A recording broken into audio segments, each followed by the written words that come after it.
Thanks very much. Well, that is the BBC News at 6. The news continues here on BBC One. Now it's time for the news where you are. Bye-bye.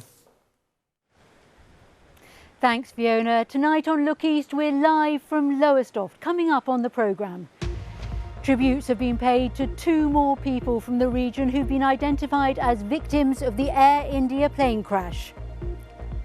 She was very soft, very kind-hearted, and she tried to help every single person as much as she can.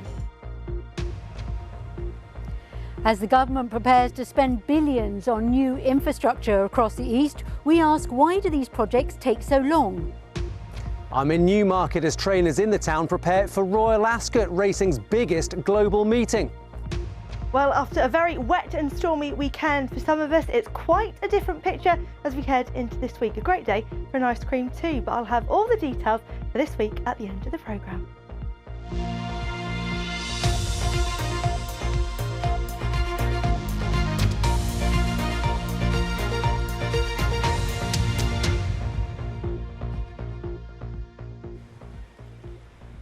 Good evening. You can see it's a really beautiful evening here on the Lowestoft coast. They're getting ready for the First Light Festival, which takes place this weekend. Thousands of people will be coming to the town for that, and we're going to have a preview later in the programme. But just a few nights ago, the weather was far from like this. We had a massive storm across the region. In fact, the Look East studio was flooded, taking out some of our lights and our cameras, and our engineers are working very hard to get that back in working order. We weren't the only place hit. Just down the road here at Howley Gardens, this house was hit by lightning.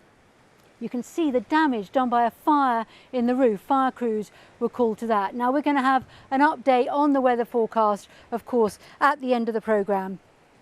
But first tonight, 2 more people from the region have been identified as victims of the Air India plane crash. Beautician Abdi Patel from Northampton was visiting her elderly mother in India and was due back to the UK. She has been described by colleagues as a truly kind soul. 27-year-old Ash Harrington from Suffolk also died when the plane came down shortly after takeoff. That brings the total number of people from this region who were killed in the crash to 5. Robbie West reports. Described as someone that brought kindness to every moment, Abdi Patel died last week in the Air India plane crash. She worked in this Northampton beauty salon, and today a colleague said she was a friend to anyone in need. She was like very soft soul, very pure. Even like if see somebody is not talking and like look bit stressed, she walked to every single person to ask what's going on. Even, you know, when we were free, she used to ask every person what's going on in their life, everything is okay. And she tried to help every single person as much as she can. Abdi was returning from visiting her elderly mother when the plane she was on crashed shortly after takeoff in India last Thursday. At least 270 people were killed, including Ashwin Harrington. Standing here beside his brother Jay, today he said that he'd never met anyone like him. Jay told me that his brother, known as Ash by his loved ones, was his own man and never tried to impress people. He went to this school. A spokesperson from the Thomas Gainsborough School said that they were very sad to hear of this tragedy and their thoughts go out to his friends and family. Today I've been speaking to some of the friends that he made at this school. Friends like Connor, they shared a love of boxing. Earlier he read a statement about how the loss has affected him and their whole friendship group. It's hard to put into words, but he was an incredible guy who made us all constantly laugh and smile with his infectious laugh. A truly great friend who has never upset anyone because of how kind and down to earth he was. He was loved and adored by all of his family and friends. And it's a hole that will never be filled because he was such a huge part of all of our lives. I don't think anyone can prepare you for such a loss. Back at the salon, flowers had been left outside for the mother that died in the plane crash. Some were laid by people that lived nearby that didn't know the victim. I'm from Delhi, yeah, and whatever's happened over there, it's really touched actually, especially with a family with a small babies actually, and still when I'm just looking the videos and all, it's really hard. It's really hard to see actually, you know. Communities are grieving as investigations are underway to find out the cause of the crash. Tonight, families across the East are still coming to terms with the loss of their loved ones. Robbie West, BBC Look East. Next tonight, an MP has pleaded not guilty to 2 counts of sexual assault alleged to have taken place at London's Groucho Club. Central Suffolk and North Ipswich MP Patrick Spencer is accused of assaulting 2 women on the same night in August 2023. He appeared before Westminster magistrates today. Richard Daniel was there. He's been an MP for under a year. Today, Patrick Spencer arrived at Westminster Magistrates Court to face charges that he'd sexually assaulted 2 women in 2023, almost a year before he was elected to Parliament. Patrick Spencer faces 2 charges of sexual assault. He's accused of touching 2 women at the Groucho Club in Soho on the 12th of August 2023. Polly Dyer, prosecuting, told the court Mr. Spencer appeared to be intoxicated and during the evening had approached the 2 women. She said he had touched their breasts without their consent. A complaint was made to the club and to the police. I'm also fortunate to count the beautiful market town of Framlingham in my patch. The MP, who's 37, was elected to represent Central Suffolk and North Ipswich in July 2024 with a majority of just over 4,000. During his maiden speech in the Commons, he said the most important thing to people across his constituency was restoring a sense of moral probity and public spiritedness to our political system. After he was charged with sexual assault, he was suspended from the Conservative Party and had the whip withdrawn. In court, Patrick Spencer was asked how he pleaded to the charges. Not guilty, he replied to both. He elected for trial by jury at Crown Court. District Judge Paul Goldspring granted him unconditional bail. Patrick Spencer is next due to appear at Southwark Crown Court on July the 14th. Richard Daniel, BBC Look East at Westminster Magistrates Court. Let's have a quick look at some of the other news from around the region today. A court has heard that a man accused of murdering a Suffolk grandmother last summer gave police a fake name and address when he was stopped by them months later. Anita Rose died after she was attacked while walking her dog near her home in Brantham. Roy Barkley denies murdering her and the trial continues. The BBC understands that the government is considering expanding the Wethersfield airbase in Essex, which houses asylum seekers. The Chancellor has promised to stop using taxpayer-funded hotels by 2029, and ministers are looking at cheaper alternative forms of accommodation. The Prime Minister had pledged to close the Wethersfield facility during last year's election campaign. Now, the government has allocated £500 million to kickstart the Thames Crossing construction in Essex. The 14.5-mile road will link the M25 at Thurrock with the A2 near Gravesend. It will mean a 2.5-mile tunnel under the Thames starting to the east of Thurrock. National Highways says the new road should reduce congestion on the M25 at Dartford by 20%. Our political editor Andrew Sinclair is here with me, and that seems like a lot of money to kickstart this. Yeah, £590 million, but that's actually just a fraction of the £10 billion which you expect this whole project to cost. The rest of that should be made up by public finance, and rather like Sizewell, the government's hoping that its contribution will now persuade private finance to put the money in. But once again, we've seen the government putting a lot of money into a big project which it believes will drive growth. Also, rather like Sizewell, which has had a lot of government money, we don't yet know where the private finance is coming from, but ministers say it's out there, they expect the deals can be signed quite soon, and they think construction work could start next year. Watch this space. And this is another big week for infrastructure announcements, isn't it? Yes, we had the spending review last week. This week we're expecting the government to publish its infrastructure strategy, telling us where it's going to build road, rail, all sorts of other infrastructure schemes like that. And there'll be some more announcements later this week. Infrastructure is a big issue in this region, so we're going to be talking about it a lot on Look East this week, because one of the big complaints is that it takes a long time to build. We've got one of the worst records in the world for building infrastructure, particularly rail, so I've been trying to find out why.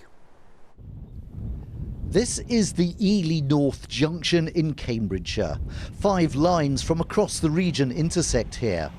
Upgrade with extra track and signalling, and it'll be possible to run more freight and passenger trains. They've been talking about doing this for 25 years. The government is looking for projects that will help drive economic growth. This scheme is an early priority. I can assure you that we will be on that project and getting it delivered. It's one of the best business cases. It's got the best payback. It benefits so many parts of the country.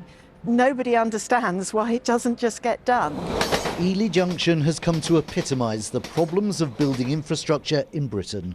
We've gone backwards from pioneering Victorian times, and now we've gone to become a country that cannot build a single thing. James Palmer, former mayor of Cambridgeshire and a former council leader, has spent years battling to get things built. It took him 14 years to get a new station for Soham. It's almost impossible to deliver infrastructure in the UK. Getting infrastructure built is quite a process. First of all, you need to canvass opinion to get as many people behind your scheme as possible. Then you need to draw up an outline business case, then a full business case with full cost-benefit analysis. All that takes time and money. The aim to get government support. With the Treasury on side, you'll attract other investors. But seasoned rail campaigners say that's a big challenge. It's always the Treasury where the buck stops. So the trick is to win round the Treasury? Oh yes, and their number crunchers are pretty hot. They know what they want and what they don't want. They look at infrastructure as a cost to the Treasury. They don't particularly care if you say to them, build this infrastructure, it will bring you economic growth over a sustained period and therefore give you more money. And that's not the only challenge with infrastructure. Britain is just too compact, and if people see anything threatening their green space, they start objecting to everything. And there really is a problem of NIMBYism. Apart from anything else, just saying, we're not going to vote for this because that's going to affect our houses. The system is entirely set up not to build things, with pressure groups given more credence than actually the delivery of infrastructure which is so needed by the general population. Your opponents may decide to mount legal challenges to the scheme. The plans will have to be approved by one or several local councils, who may decide to hold their own consultations. All this could add months, if not years, to the process. And if you leave it too long, there might be a change of government, which may decide to send you back to the drawing board again. You do a business case under one set of criteria, and then 5 years later you're asked to do a business case under another set of criteria, and you're asked to explain why the costs have gone up from 5 years ago. Well, duh, inflation.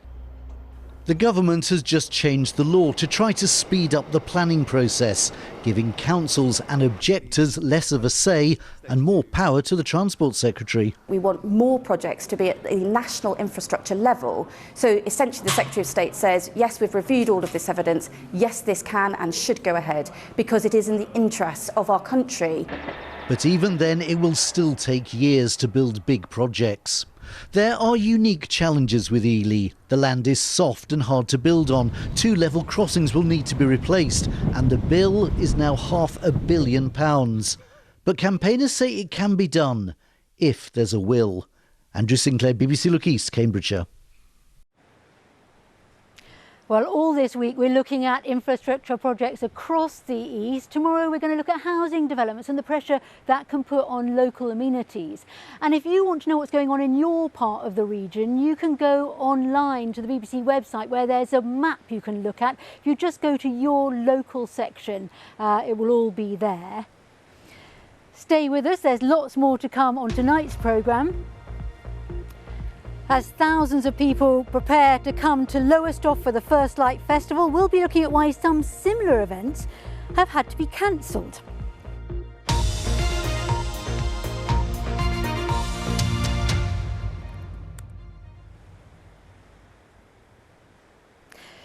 Sport now, and it's a very big week for the racing world. The top jockeys and trainers from our region are all eyes on Ascot. The 5-day festival starts tomorrow, and of course everyone wants to be a winner there. Trainer George Scott and jockey Callum Shepherd had a taste of success last year, and they're really hoping for another taste this year.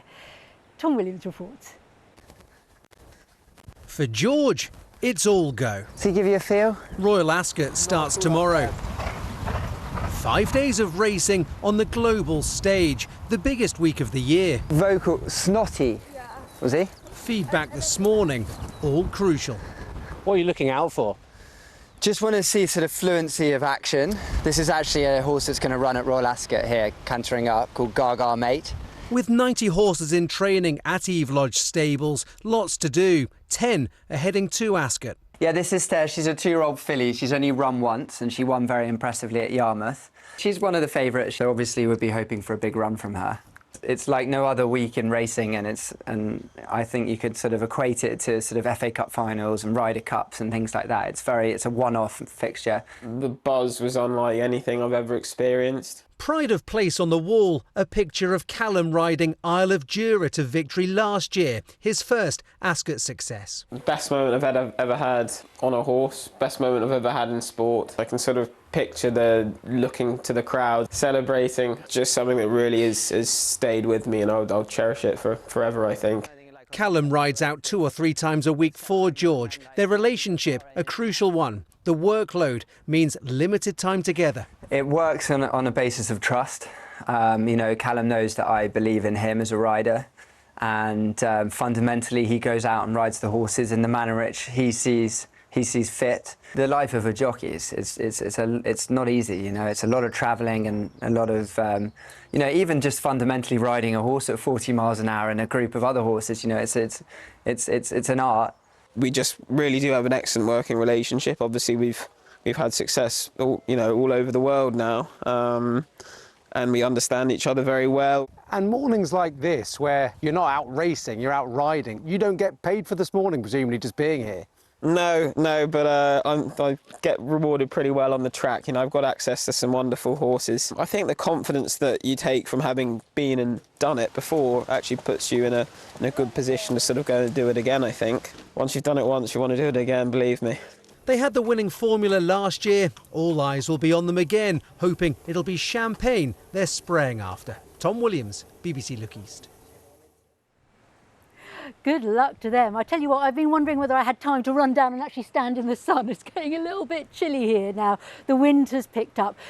First Light Festival is going to be underway here at the weekend. Of course, it is music festival season. We've got Latitude coming next month, we've got Glastonbury, and across the region there are a lot of more smaller festivals, but some of them have had to be cancelled this year because of the financial burden being too great. In fact, 25 in our region alone have been cancelled. Emma Howdigo reports.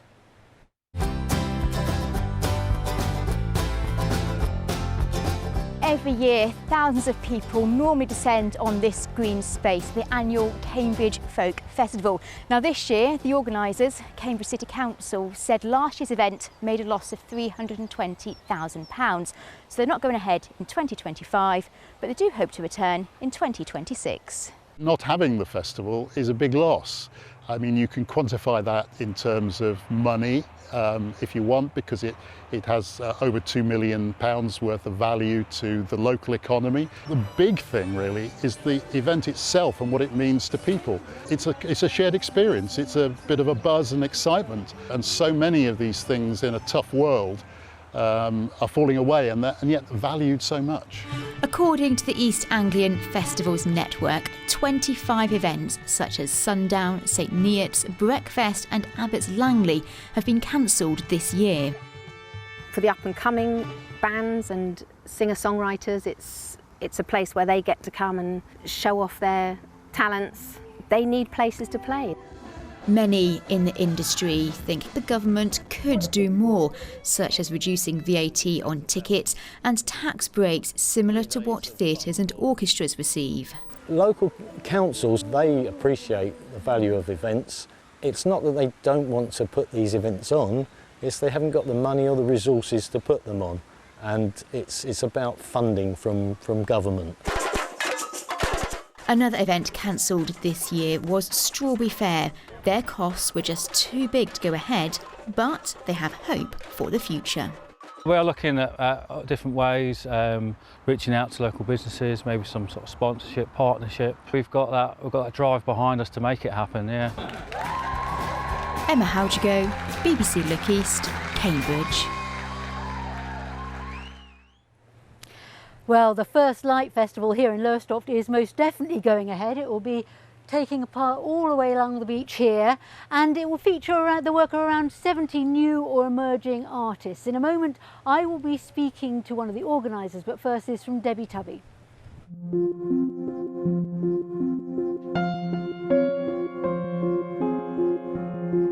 It's not always an easy task to install 2 bronze sculptures on sand in the scorching sun on this, the setting of the First Light Festival.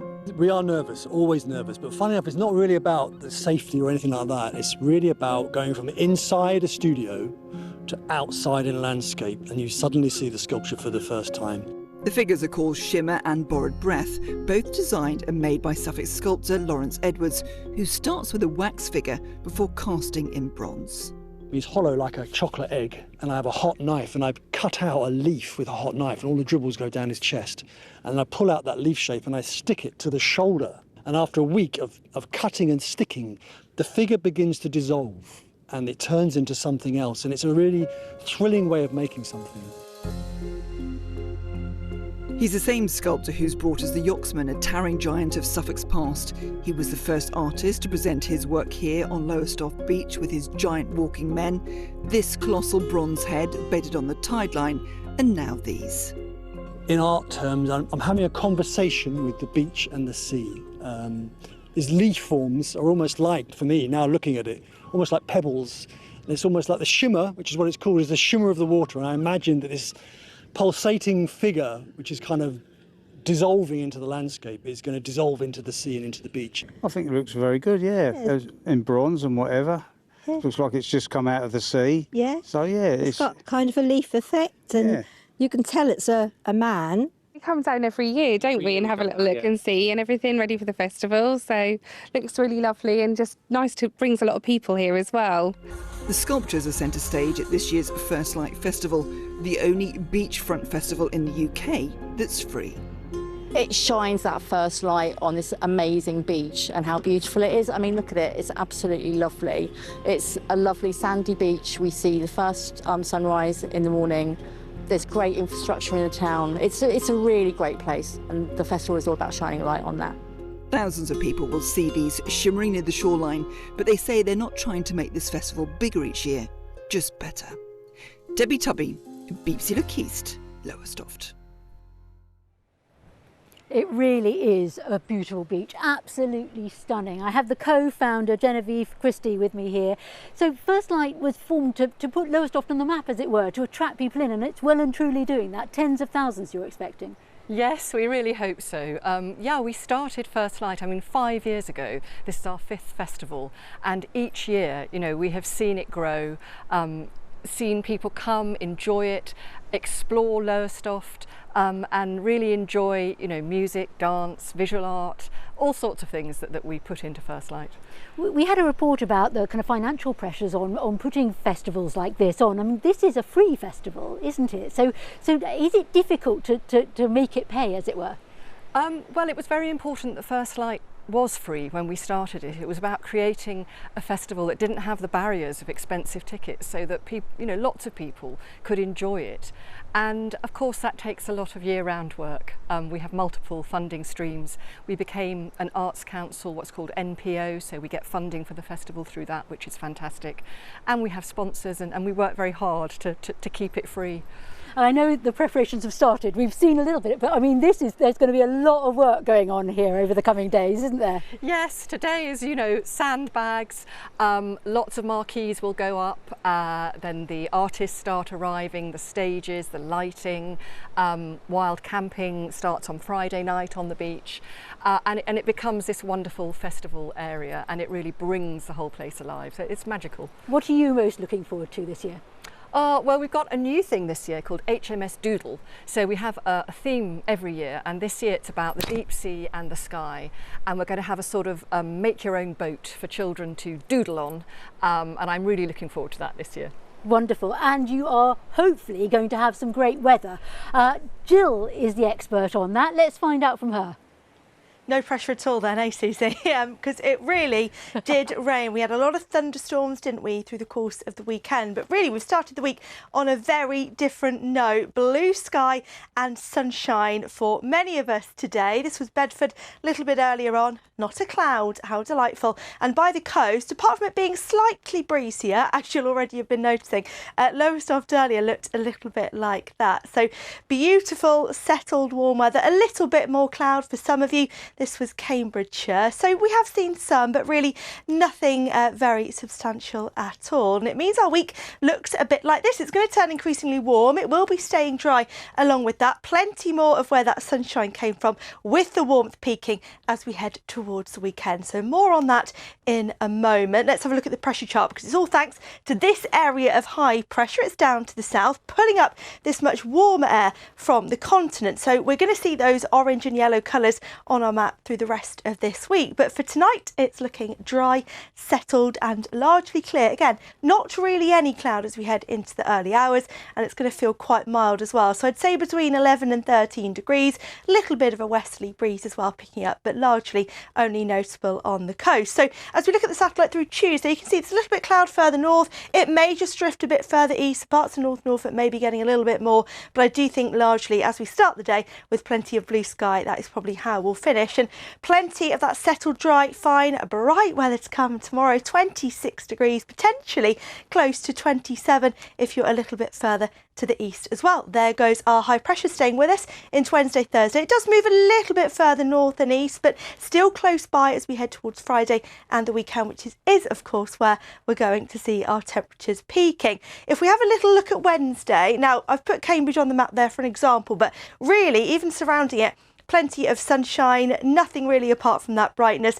And if we look at the outlook, well, it does cool down ever so slightly on Wednesday, not really by much. It is still going to feel warm. We may have a little bit more of a breeze through Thursday as well, but still by that point we're going to be back to about 24 degrees.